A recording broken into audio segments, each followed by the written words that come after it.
ಯಾರು ಯಾರಿಗೂ ಮೋಸ ಮಾಡಬೇಡಿ. ಅದು ನೆಮ್ಮದಿಯನ್ನ ತಂದುಕೊಡುವುದಿಲ್ಲ. ಮೋಸಕ್ಕೆ ತಕ್ಕ ರೀತಿಯ ಬೆಲೆಯನ್ನ ಕಟ್ಟಲೇಬೇಕಾಗುತ್ತದೆ. ಸ್ವಲ್ಪ ತಡವಾಗಬಹುದು ಅಷ್ಟೇ, ಆದರೆ ನಿಶ್ಚಿತವಾಗಿಯೂ ಕೂಡ ಎಲ್ಲವೂ ನಡೆಯುತ್ತದೆ. ಬೆಂಕಿಯನ್ನ ಮುಟ್ಟಿ ಅದು ನಾಳೆ ನೋವು ನೀಡಬಾರದು ಎಂದರೆ ಅದರಷ್ಟು ಮೂರ್ಖತನ ಮತ್ತೊಂದಿಲ್ಲ.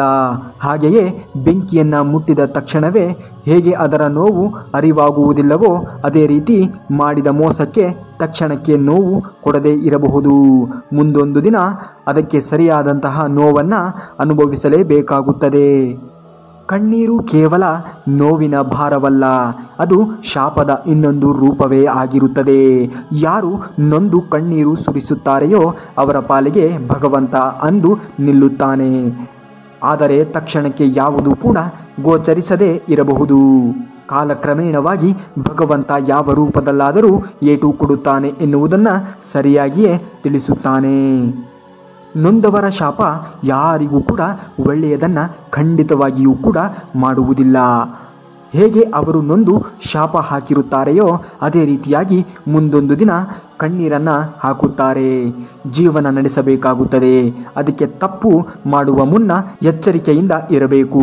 ನಾನು ಮಾಡಿದ್ದೇ ನನಗೆ ತಟ್ಟುತ್ತದೆ ಎನ್ನುವಂತಹ ತಿಳುವಳಿಕೆ ಪ್ರತಿಯೊಬ್ಬರಿಗೂ ಕೂಡ ಇರಲೇಬೇಕಾಗುತ್ತದೆ.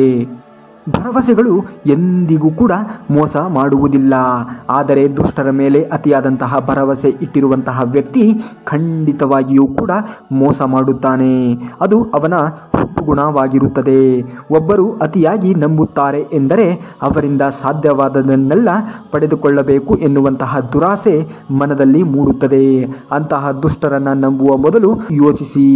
ಯಾವ ವ್ಯಕ್ತಿಯೂ ಕೂಡ ತನ್ನ ಆಸೆಗಳನ್ನು ಮಿತಿಯಲ್ಲಿ ಇಡದೆ ನೋಡಿಕೊಳ್ಳುತ್ತಾನೆಯೋ ಅಥವಾ ಬಯಸುತ್ತಾನೆಯೋ, ಒಬ್ಬರಿಗೆ ತೊಂದರೆಯಾದರೂ ಪರವಾಗಿಲ್ಲ, ನಾನು ಅಂದುಕೊಂಡಿದ್ದೇ ಆಗಬೇಕು ಎನ್ನುವಂತಹ ದುರಾಸೆ ಹೊಂದಿರುತ್ತಾನೆಯೋ ಅಂಥವರಿಗೆ ಜೀವನದಲ್ಲಿ ತೃಪ್ತಿಯಾಗಲಿ ಸಾಧ್ಯವಿಲ್ಲ. ಅವನ ದುರಾಸೆಗಳೇ ಅವನಿಗೆ ಅಂತ್ಯವನ್ನು ಕಾಣುವಂತೆ ಮಾಡುತ್ತದೆ. ಎಚ್ಚರವಿರಲಿ. ಸುಳ್ಳು ಮೋಸ ಮಾಡಿ ಬದುಕುವವರು ಹೆಚ್ಚು ಕಾಲ ನೆಮ್ಮದಿಯಿಂದ ಇರಲು ಸಾಧ್ಯವೇ ಇಲ್ಲ. ಏಕೆಂದರೆ ಅವರು ಮಾಡಿದಂತಹ ಕರ್ಮಗಳೇ ಅವನ ಸುತ್ತ ತಿರುಗಾಡುತ್ತಲೇ ಇರುತ್ತದೆ. ಒಂದು ಸಾರಿ ಅವನ ಹಣೆಬರಹ ಕೆಟ್ಟಿ ಹೋಯಿತು ಎಂದಾದರೆ ಒಂದಾದ ಮೇಲೆ ಒಂದರಂತೆ ಅವನು ಮಾಡಿದಂತಹ ತಪ್ಪುಗಳಿಗೆಲ್ಲ ಶಿಕ್ಷೆಯನ್ನು ಅನುಭವಿಸಲೇಬೇಕಾಗುತ್ತದೆ. ಹಾಗಾಗಿ ಸರಿಯಾದ ಬೆಲೆಯನ್ನು ಕೊಡಲೇಬೇಕಾಗುತ್ತದೆ. ಇದು ನಿಮಗೆ ಎಚ್ಚರವಿರಲಿ. ದ್ರೋಹ ಮಾಡಿ ಉತ್ತಮವಾಗಿ ಬದುಕುತ್ತೇನೆ ಎನ್ನುವಂತಹ ಕನಸನ್ನು ಕಾಣುವ ವ್ಯಕ್ತಿ ಬೆಂಕಿಯ ಮೇಲೆ ಮಲಗಿಕೊಂಡು ಸುಡಬಾರದು ಎನ್ನುವ ನಿರೀಕ್ಷೆ ಇಟ್ಟುಕೊಂಡಂತೆ ಇರುತ್ತದೆ. ಹಾಗೆಯೇ ಒಬ್ಬರಿಗೆ ಕೇಡು ಬಯಸಿ ಯಾವ ವ್ಯಕ್ತಿಯೂ ಕೂಡ ಬೆಳೆಯಬೇಕೆಂದು ತೀರ್ಮಾನ ಮಾಡುತ್ತಾನೆಯೋ ಅವನು ಬಯಸಿದಂತಹ ಕೇಡುಗಳೇ ಅವನಿಗೆ ಮುಂದೊಂದು ದಿನ ಭಯಾನಕವಾಗಿ ತೊಂದರೆಯನ್ನು ನೀಡುತ್ತದೆ. ಮಾಡಿದ ತಪ್ಪು ತಕ್ಷಣಕ್ಕೆ ಶಿಕ್ಷೆಯನ್ನು ನೀಡದೇ ಇದ್ದರೂ ಕೂಡ ಶಿಕ್ಷೆ ಅನುಭವಿಸುವ ಕಾಲ ಬಂದಾಗ ತಪ್ಪು ಯಾಕಾದರೂ ನಡೆಯಿತು ನನ್ನಿಂದ ಎನ್ನುವಂತಹ ಪಶ್ಚಾತ್ತಾಪ ಉಂಟಾಗುತ್ತದೆ. ಅದು ಭೀಕರ ಪರಿಣಾಮವನ್ನು ಬೀರುವಂತಹ ಪರಿಸ್ಥಿತಿಯನ್ನು ಎದುರಿಸಬೇಕಾಗುತ್ತದೆ. ಇದು ಸತ್ಯ. ಮನುಷ್ಯ ಸ್ವಾರ್ಥಿಯಾದಷ್ಟು ತನ್ನ ಮಿತಿಯನ್ನು ಮೀರುತ್ತಾನೆ. ಆಸಕ್ತರೊಂದಿಗೆ ದ್ವೇಷ, ಅಸೂಹೆ, ಶಕ್ತಿ ಪ್ರದರ್ಶನ ತೋರುತ್ತಾನೆ. ಆದರೆ ಅಶಕ್ತರೊಂದಿಗೆ ಶಕ್ತಿವಂತರು ಹೋರಾಡಿದರೆ ಅಲ್ಲಿ ಸೋಲಲಾಗುವುದು ಶಕ್ತಿವಂತರಿಗೆ ವಿನಃ ಆಸಕ್ತರಿಗಲ್ಲ. ಯೋಚಿಸಿ ನೋಡಿದರೆ ಅರ್ಥವಾಗುತ್ತದೆ. ಒಬ್ಬ ಮನುಷ್ಯನಲ್ಲಿ ಸ್ವಾರ್ಥ ಬೆಳೆದುಕೊಂಡಾಗ ಅವನ ವ್ಯಕ್ತಿತ್ವವನ್ನೇ ನಾಶ ಮಾಡುತ್ತದೆ. ಸ್ವಾರ್ಥವು ಅಹಂಕಾರ, ದುರಾಸೆ, ಅತಿಯಾಸೆಗೆ ದಾರಿ ಮಾಡಿಕೊಡುತ್ತದೆ. ಸ್ವಾರ್ಥದಿಂದ ಎಲ್ಲವೂ ಕೂಡ ನಾಶವಾಗುತ್ತದೆ. ಸ್ವಾರ್ಥ ಯಾರಿಗೂ ಕೂಡ ಒಳ್ಳೆಯದನ್ನು ಮಾಡುವುದಿಲ್ಲ. ಅದಕ್ಕಾಗಿ ಮನುಷ್ಯ ಸ್ವಾರ್ಥವನ್ನು ತ್ಯಜಿಸಿದಾಗ ಮನುಷ್ಯತ್ವವನ್ನುವಂಥದ್ದು ಉಳಿಯುತ್ತದೆ. ಸ್ವಾರ್ಥದ ಇನ್ನೊಂದು ರೂಪವೇ ಅಹಂಕಾರ.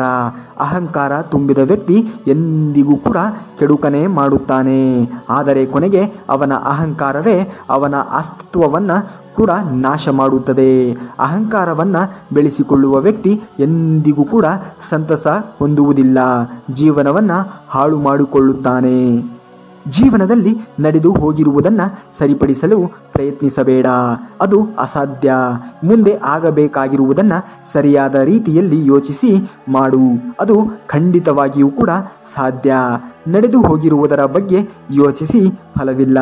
ಚಿಂತಿಸಿ ಸಮಯವನ್ನು ವ್ಯರ್ಥ ಮಾಡಿಕೊಳ್ಳುವ ಬದಲು ಮುಂದೆ ಮಾಡಬೇಕಾಗಿರುವುದರ ಕಡೆಗೆ ಗಮನವನ್ನು ಹರಿಸು. ಅದು ಉತ್ತಮ ರೀತಿಯಲ್ಲಿ ಮಾಡಿದರೆ ಒಳಿತಾಗಿರುತ್ತದೆ. ಸತ್ಯವನ್ನ ಮನುಷ್ಯ ಹೇಳುವುದನ್ನು ಅಭ್ಯಾಸ ಮಾಡಿಕೊಂಡರೆ ಆ ಭಗವಂತನಿಗೂ ಕೂಡ ಹೆದರುವಂತಹ ಅವಶ್ಯಕತೆ ಇಲ್ಲ. ಸುಳ್ಳನ್ನು ಹೇಳಲು ಪ್ರಾರಂಭ ಮಾಡಿದರೆ ನಮಗೆ ನಾವೇ ಹೆದರಿ ಬದುಕಬೇಕಾಗುತ್ತದೆ. ಸತ್ಯವಂತರು ಭಗವಂತನಿಗೂ ಕೂಡ ಹೆದರುವ ಅವಶ್ಯಕತೆ ಇರುವುದಿಲ್ಲ. ಆದರೆ ಯಾರು ಸುಳ್ಳು ಹೇಳಿಕೊಂಡು ಬದುಕುತ್ತಾರೆಯೋ ಅವರು ಅವರ ಆತ್ಮಸಾಕ್ಷಿಗೆ ಹೆದರಿ ಬದುಕಬೇಕಾಗುತ್ತದೆ. ಸುಳ್ಳು ಮನುಷ್ಯನಿಗೆ ಎಂದಿಗೂ ಕೂಡ ಒಳ್ಳೆಯದನ್ನು ಮಾಡುವುದಿಲ್ಲ. ಜೀವನದಲ್ಲಿ ಎಡವಿದಾಗ ನಿರಾಸೆಗೆ ಒಳಗಾಗುವುದು ಬೇಡ. ಏಕೆಂದರೆ ಬಿಲ್ಲಿನಿಂದ ಬಾಣವನ್ನ ಬಿಡಬೇಕಾದರೆ ಅದನ್ನು ಹಿಂದಕ್ಕೆ ಎಳೆದೇ ಬಿಡಬೇಕು. ಇಲ್ಲವಾದಲ್ಲಿ ಬಾಣ ಗುರಿಯನ್ನ ಮುಟ್ಟುವುದಿಲ್ಲ. ಬದುಕಿನಲ್ಲಿ ಏರಿಳಿತಗಳು ಸರ್ವೇ ಸಾಮಾನ್ಯವಾಗಿರುವುದು. ಆದರೆ ಅವುಗಳಿಗೆ ಚಿಂತೆ ಮಾಡದೆ ಮುಂದಿಟ್ಟ ಹೆಜ್ಜೆಯನ್ನ ಹಿಂದಕ್ಕೆ ಇಡದೆ ಗುರಿಯನ್ನ ಸಾಧಿಸುವ ಕಡೆಗೆ ಗಮನವನ್ನ ಹರಿಸಬೇಕು. ಆಗ ಆ ದೇವರೇ ನಿನಗೆ ಒಳ್ಳೆಯದನ್ನ ಮಾಡುತ್ತಾನೆ. ಚರಿತ್ರೆಯಲ್ಲಿ ಗೆದ್ದವನಿಗೆ ಗೆದ್ದವನು ಎನ್ನುವಂತಹ ಜಾಗವಿದೆ. ಸೋತವನಿಗೂ ಕೂಡ ಇಂಥವನೊಂದಿಗೆ ಸೆಣಸಾಡಿ ಸೋತೆ ಎನ್ನುವಂತಹ ಜಾಗವಿದೆ. ಆದರೆ ನಿಂತುಕೊಂಡು ನೋಡುವವರೆಗೆ ಆಡಿಕೊಂಡು ನಗುವ ವ್ಯಕ್ತಿಗಳಿಗೆ ಚರಿತ್ರೆಯಲ್ಲಿ ಎಲ್ಲಿಯೂ ಕೂಡ ಜಾಗವಿಲ್ಲ. ಇತಿಹಾಸದ ಪುಟಗಳಲ್ಲಿ ಗೆದ್ದವರು ಮತ್ತು ಸೋತವರಿಗೆ ಮಾತ್ರ ಸ್ಥಾನ ತುಂಬಿರುತ್ತದೆ. ಆದರೆ ಒಬ್ಬರ ಅಸಹಾಯಕತೆಯನ್ನ ನಿಂತು ನೋಡಿ ನಕ್ಕವರು ಎಲ್ಲರಿಗೂ ಕೂಡ ಯಾವುದೇ ರೀತಿಯ ಪ್ರಯೋಜನ ಇರುವುದಿಲ್ಲ. ಜೀವನದಲ್ಲಿ ಯಾವುದು ಕೂಡ ಶಾಶ್ವತವಲ್ಲ. ಒಳ್ಳೆಯ ಸಮಯ ಬಂದಾಗ ಖುಷಿಯಿಂದ ಅನುಭವಿಸಿ. ಏಕೆಂದರೆ ಅದು ಹೆಚ್ಚು ದಿನ ಉಳಿಯಲಾರದು. ಕೆಟ್ಟ ದಿನ ಬಂದಾಗಲೂ ಕೂಡ ಬೇಸರಿಸದೆ ಅನುಭವಿಸಿ. ಕೆಟ್ಟದ್ದು ಹೆಚ್ಚು ದಿನ ಉಳಿಯಲಾರದು. ನಾವು ಖುಷಿಯಾಗಿದ್ದೇವೆ ಎಂದರೆ ನಮಗೆ ಕಷ್ಟಗಳೇ ಇಲ್ಲವೆಂದಲ್ಲ. ಬದಲಿಗೆ ಕಷ್ಟಗಳನ್ನು ಮರೆತು ಸಂತಸದಿಂದ ಇರಲು ನಿರ್ಧರಿಸಿದ್ದೇವೆ ಎಂದು. ಯಾವತ್ತಿಗೂ ಕಷ್ಟಗಳನ್ನು ನೆನೆದು ಕೂರಬಾರದು. ಏಕೆಂದರೆ ಸಂತಸದ ಜಗತ್ತು ನಮ್ಮನ್ನು ಅಪ್ಪಿಕೊಳ್ಳಲು ಕಾಯುತ್ತಿರುತ್ತದೆ. ದುಃಖವನ್ನ ಮರೆತು ಸಂತೋಷವನ್ನ ಆಹ್ವಾನಿಸಿ. ಆ ಸಂತೋಷವೇ ನಿಮಗೆ ಖಂಡಿತ ದುಃಖವನ್ನ ಮರೆಸುವುದಕ್ಕೆ ಒಂದು ಉತ್ತಮವಾಗಿರುವಂತಹ ದಾರಿಯಾಗಿರುತ್ತದೆ. ಇದೇ ರೀತಿಯಾಗಿರುವಂತಹ ಇನ್ನಷ್ಟು ಮಾಹಿತಿಗಳಿಗಾಗಿ ನಮ್ಮ ಚಾನಲ್ನ ಸಬ್ಸ್ಕ್ರೈಬ್ ಮಾಡ್ಕೊಳ್ಳಿ.